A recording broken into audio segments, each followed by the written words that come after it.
coletiva com o técnico Jair Ventura. Jair, boa noite. O Vitória consegue vencer e convencer aqui no Barradão, 3-0. Queria que você falasse sobre a partida de hoje e avaliasse, né, um pouco até sobre o próximo confronto. O Vitória vai pegar o Jacuipense na semifinal aqui mesmo no Barradão. Adversário dificílimo, né? Uma rivalidade antiga, já estou sabendo. Sobre o jogo, controle total do jogo, fizemos o que esperava que o Vitória fizesse, controlasse do primeiro ao último minuto, diferente do último jogo, conseguimos o gol que fez com que eles abrissem mais um pouquinho, a equipe adversária praticamente se abdicou de atacar, e aí quando eles vieram para jogar um pouquinho mais, com mais espaço, a gente criou inúmeras chances. Eu acho que ainda poderia ter sido um placar mais elástico, pênalti perdido, diversas oportunidades ali na cara a cara, mas agora já passou, é pensar na semifinal, foco único na semifinal para a gente buscar a classificação.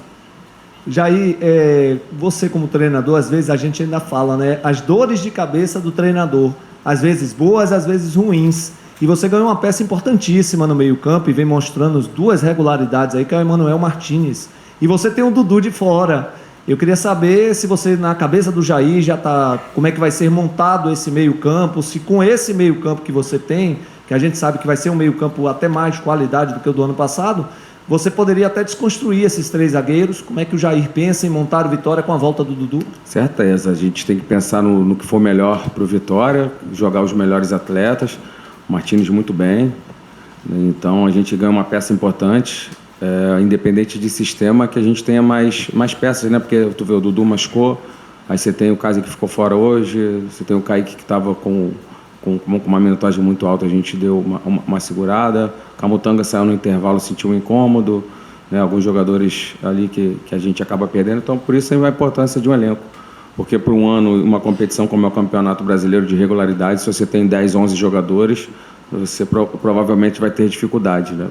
Por isso que o Flamengo, o Palmeiras estão sempre contratando quase 2, 3 times para que eles possam ter um ano regular. Que se você perde uma peça que é número 7 por outra 7. Então o equilíbrio, um grupo homogêneo é muito importante para o treinador, né? E essa dor de cabeça é boa, né? Eu acho que o Abel, o Felipe Luiz, esses caras têm um pouquinho mais, mas é bom para a gente ter também 3, 4 jogadores por posição e quem ganha é o Vitória e também o treinador que tem mais opções. Boa noite, professor. Parabéns pelo resultado. Na última partida entre Vitória e Jacuipense, o senhor não estava no comando da equipe, mas estava no estádio de Pituaçu, na arquibancada, acompanhando a partida. Na sua visão, o que mudou do Vitória que empatou com o Jacuipense para o Vitória que vai jogar novamente com o Jacuipense, já que aquela partida foi com a equipe alternativa e agora o senhor tem todo o elenco à disposição? Muda 1000%. Primeiro que era início de temporada, a gente estava ainda fazendo uma preparação. Como eu sempre falei, a gente não abdicou do campeonato, mas sim a gente preparou um pouquinho mais para o Campeonato Brasileiro, né? Então muda, eles também ficaram mais fortes como equipe, assim como a gente, com o decorrer dos jogos, com o decorrer do tempo, né? Os jogadores chegando. É uma pena que a gente não pode inscrever mais atletas. Acho que é uma coisa até para a gente pensar para o ano que vem, né? Eu já disputei um Campeonato Paulista, para mim, junto com o Carioca, o melhor campeonato de futebol brasileiro. Você vê o Área chegando agora e já jogando, né? Então, assim, de repente a gente tivesse feito a maior contratação do Vitória, ou o nosso rival também ter feito a maior contratação, ele não poderia. Então, para a TV, para a TVE, para quem transmite o jogo para vocês, é ruim para o espetáculo, né? A gente, de repente, pensar em mudar isso aí, chegar na semifinal, os times puderem escrever ou fazer trocas, né? E acho que quem ganha é todo mundo, os torcedores, o pessoal de casa, o pessoal da TV, né? Porque os grandes jogadores, as pessoas vão para frente da câmera e para o estádio para assistir. De repente a gente contratou os jogadores, o nosso rival também, outros clubes também, e não podem usar. Então só não é sou dono da verdade, não sou nada, só estou dando uma opinião, na minha humilde opinião, pela minha experiência, que acho que seria melhor para o campeonato como um todo a gente pudesse inscrever novos atletas nessa fase. Acho que seria bom para todo mundo. Boa noite aí, Daniel Marinho, Rádio Metrópole, aqui. Gostaria que o senhor explicasse um pouco, falasse sobre a utilização do Oswaldo ali como um 9, um centroavante ali na frente da área. E a gente conseguiu perceber um Vitória hoje também com algumas trocas de passes mais rápidas. Alguns momentos teve uma troca de passe bem rápida no meio campo para encontrar os melhores posicionados ali. nas laterais do campo. Pode ter sido por isso a utilização do Osvaldo, ter esse toque de passe mais rápido, esse jogo assim? Explica um pouquinho pra gente. Vamos lá, o Osvaldo, primeiro que os nossos 9 estão todos machucados e o Osvaldo já fez ali. Então é uma posição que ele já jogou em outros clubes, está adaptado a fazer, diferente do Fabri, que é mais um cara de espaço, força, arranque. O Osvaldo é um cara que tem um pouco mais de refino, então tem um pouco mais desse jogo associativo que a gente queria, nós éramos sabedores que iam pegar uma equipe assim como foi do Feira, um pouquinho mais baixa, então a gente precisava de triangulações, um pouquinho de mais aproximações. A gente jogou com 3 meias, né? Mateuzinho, Eric e o Aito ali por dentro, para a gente conseguir, né? Tiveram várias tabelas bonitas ali, poderia até ter feito alguns gols assim, para a gente neutralizar esse bloco baixo do nosso adversário. E criamos bastante chances, construímos um gol bonito, né? Tivemos outras diversas bolas ali em passe de funil, com outra oportunidade. E a situação do Osvaldo foi a situação que a gente está sem todos os 9 também, né? Mas que a gente pode usar ele ali. Gostei muito. Ele entrou, no pouco que ele entrou no último jogo, ele já entrou bem. Então, aquilo que a gente fala, o jogador que entra bem, ele vai ganhando mais minutagem, né? Então, fico feliz que ele foi bem ali também. A gente tirou mais para ganhar um pouquinho de força, mas que a gente ganha mais um camisa 9 aí também com o nosso Osvaldo. Jair, boa noite. Thiago Luiz aqui do Canto Rubro Negro. Queria que você fizesse uma breve análise após o fim da fase de classificação do Baiano. Se você pudesse mudar algo nesse planejamento, o que você mudaria? E também sobre o Edenilson, né? Um atleta que já vinha pedindo passagem, atuou muito bem fora da sua posição e hoje você deu essa oportunidade. O que mudou na mente do Jair de quarta para domingo que o Edenilson pudesse ser o titular na partida de hoje? O nosso adversário tinha 50% dos gols de bola parada. Então, quem é mais alto, Edenilson ou Neres? Então, por isso a opção dele. Não se prendam a jogador e que eu vou estar sempre mudando quando eu achar necessário, mas dentro de uma situação que a gente entende. Hoje nós éramos sabedores que praticamente o time deles não tem esse poder da bola parada e a gente ia jogar dentro do campo deles. Então hoje eu entendi que o Edenilson era mais importante por ser mais rápido, por a gente estar tendo que correr mais para trás na transição defensiva e sofrer menos com a bola parada, que era a arma do nosso adversário do último jogo, diferente de hoje.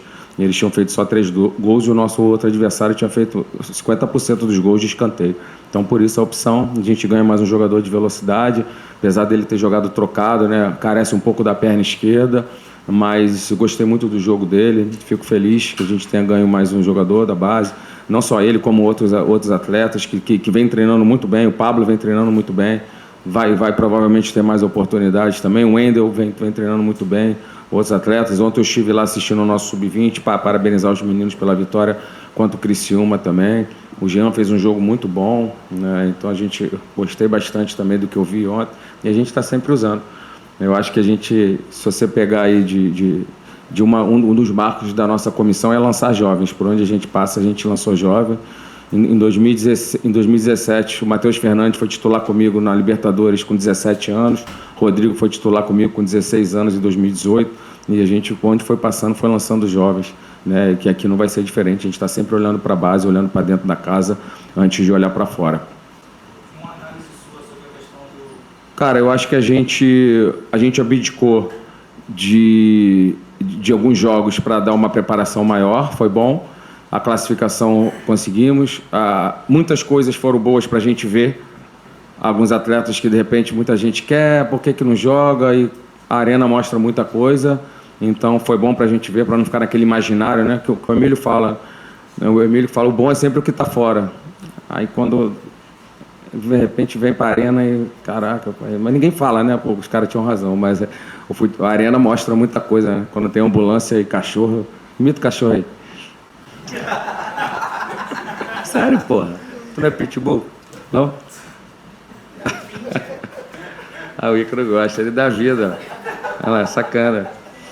Entendeu? Quando tem ambulância e cachorro, a história é outra. Você era melhor com ambulância e cachorro ou sem ambulância e cachorro? Jogo grande, assim? Vambora, então, vai. Ele não quer responder. Ele tá tímido hoje, Roque. Ele hoje está. Boa noite, Jair. Silvio Moreira, da Rádio Web Esporte 360. Marinho, o senhor tem utilizado bastante de segundo atacante ali, jogando do lado de um outro atacante, né? Do centroavante. Você quer que ele jogue dessa forma ou é só uma coisa temporal para ele ganhar minutagem? Olha, o Marinho é um ídolo, né? Infelizmente acabou não conseguindo fazer o gol de pênalti. Teve outra oportunidade de falta, algumas outras oportunidades. Mostra que ele ainda não está no seu melhor momento, mas é um ídolo, a gente vai tratar com carinho. E eu acredito que ele, por não ter feito pré-temporada, não está nesse melhor momento. Quanto mais próximo da área, jogadores decisivos são melhores. Então a gente está poupando ele daquela coisa que todo mundo reclama, de beirada acompanhar a lateral. Deixamos eles mais soltos próximo da área para ver se ele consegue se adaptar, pegar mais rápido ainda, fazer os gols e voltar a ser o Marinho que todos nós queremos que volte. Então a gente está na torcida para ele que reencontre o seu melhor futebol. Não era ele o cobrador de pênalti hoje, foi um pedido meu para dar confiança para ele bater, uma pena que ele não fez, mas com certeza daqui a pouco ele vai readquirir sua melhor forma e vai nos ajudar. Então a ideia de deixar ele mais próximo do gol para que ele, por não estar 100%, que ele fique, se desgaste menos e tenha mais chances de gol. Foi isso que a gente fez e ele teve as oportunidades dele. Infelizmente a bola dele não entrou hoje. Professor Jair, boa noite, Caro Caldas, canal do Dinâmico. O senhor falou nesse instante aqui sobre trocar muitos jogadores. E tem um jogador em específico que em 2026 não está sendo tão efetivo como foi ano passado, que é o caso de Ramon. É possível que ele saia do time titular para uma entrada de um Jamerson da vida ou algum outro jogador? O que é que o senhor tem visto que esteja fazendo ele ser titular do Vitória? Obrigado. Olha, o Jamerson hoje deram pra gente no mínimo 15 minutos, então não teria como ser titular, poderia ter uma adaptação.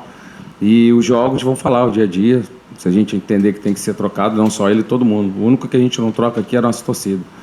É cativo, os demais, ninguém tem vaga segura. Oi, Jair, boa noite. Analisando o elenco, né, olhando peça por peça, você tocou num ponto que me fez pensar. 3 meias, né? Aitor, você mencionou Aitor, Mateuzinho e Eric. São 3 canhotos. Já passa pela sua cabeça, ou não sei se você já solicitou à diretoria a contratação de um meia e pé direito, por exemplo? Porra, mas tá com dinheiro? tá sobrando, né? Não, cara, a gente tá no limite do limite da grana. Eu queria trouxer o Ares, trouxer esses caras aí para trazer pra gente, mas todo treinador quer, mas a gente é o que eu sempre falo da nossa realidade financeira, mas não vejo o problema da perna, né? Eu joguei uma vez com 2 zagueiros canhotos e não, no canhoto não pode jogar com canhoto, porra. Vou ter que jogar os melhores. Então, acho que foi uma coincidência, né? É raro você já ter esse meia canhoto e ainda 3, verdade. Eu nem tinha tentado para isso. A gente tem os meninos também, o Pablo. Engraçado, a gente trouxe o gringo também, que é canhoto também, que não foi inscrito. Mais uma vez, nosso pedido aí para a federação para mudança, já era um cara que a gente queria ver também, e agora de repente a gente vai ter que ver no Campeonato Brasileiro, né? E isso de repente custa alguns pontos para a gente, que a gente sabe quanto são preciosos, mas uma pena, mas vamos lá, e agora acabou os momentos de testes, né? Eu não posso ficar dando minutagem, botar gente em forma e tomando porrada, né? Porque daqui a pouco a gente não recupera, até porque agora são momentos decisivos, tem que jogar os que mostraram mais. Independente de valores, de tudo que tem para trás, tem que jogar os que são melhores, porque agora, se a gente perder a semifinal, caímos, né? E no Campeonato Brasileiro nem se fala, esses pontos são preciosíssimos. Você acabou de falar aí uma coisa que me chamou a atenção, é a questão que não vai poder mais ter minutagem. Só que é o seguinte, você não vai dar minutagem, porém, 4 hoje dos jogadores que você tem mantido uma sequência não estão jogando por problema de lesão. Kaiser, Nathan Mendes, Dudu e o Luan Cândido. Você tem dado sequência com essa galera. Você tem para um jogo que, se perder, acabou a história, não tem jogo para recuperar.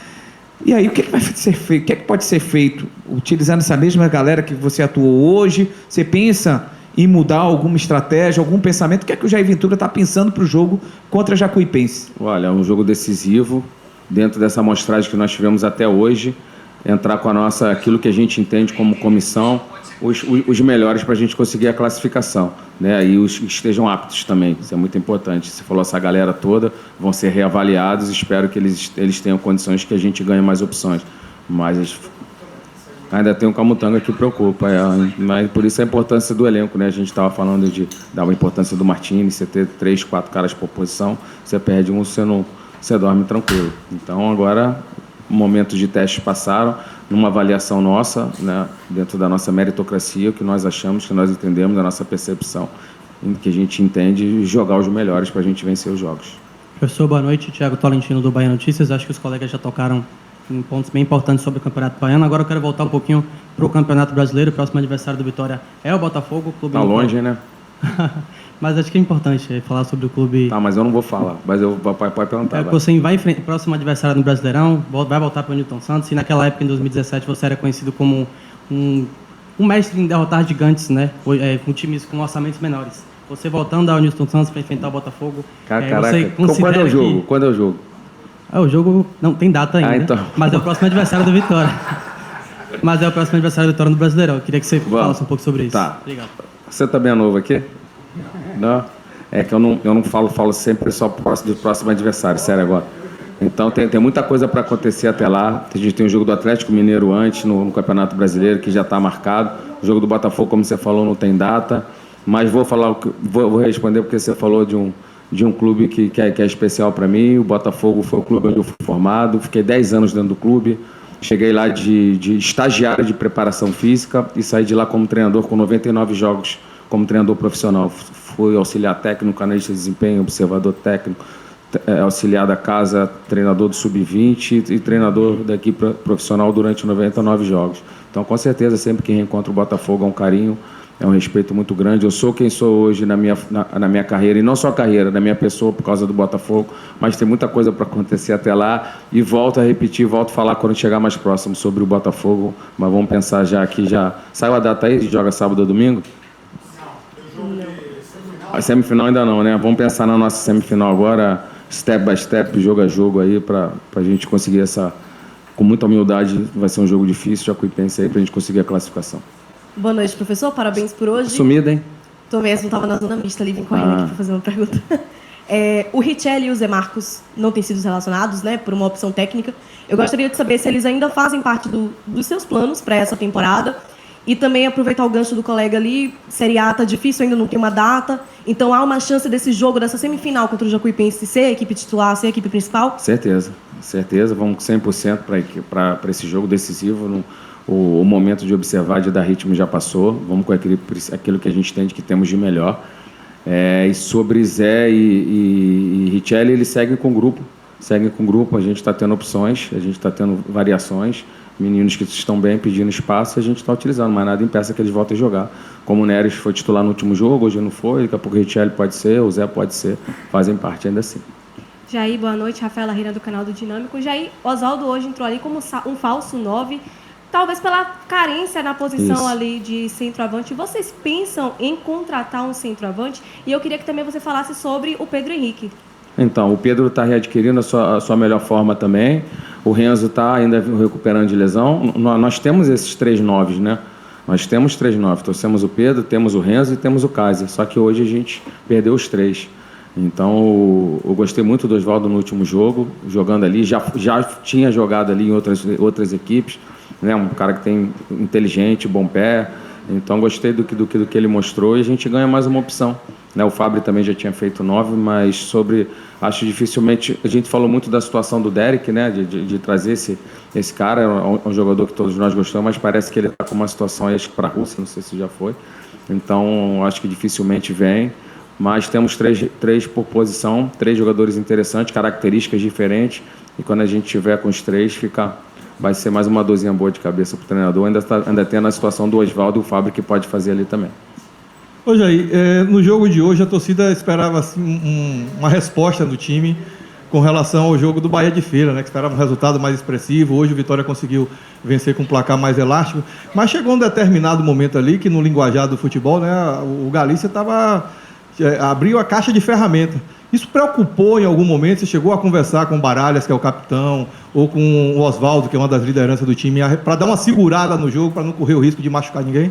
Cara, não. Eu acho que os caras querem perder. Tem hierarquias no futebol, né? Você perde, você ganha, empata, perde ou perde de pouco. Os caras não queriam ser goleados, né? Acabaram batendo um pouquinho mais do que normal, mas a gente não abdicou do jogo, continuamos buscando o gol até o último minuto, mas nem foi passado isso. Mas os jogadores, como você falou, eles têm a expertise, a experiência de saber, né, de repente não é uma bola para ir. O próprio Camutanga falou que a bola que ele machucou era uma bola que ia sair, que ele não precisava ter ido. Então tem que saber o momento do jogo também da gente entender, né? Mas não cheguei essa orientação que você falou, não. Fechou? Fechou, Jair. Pode Tchau, gente. descansar. Valeu.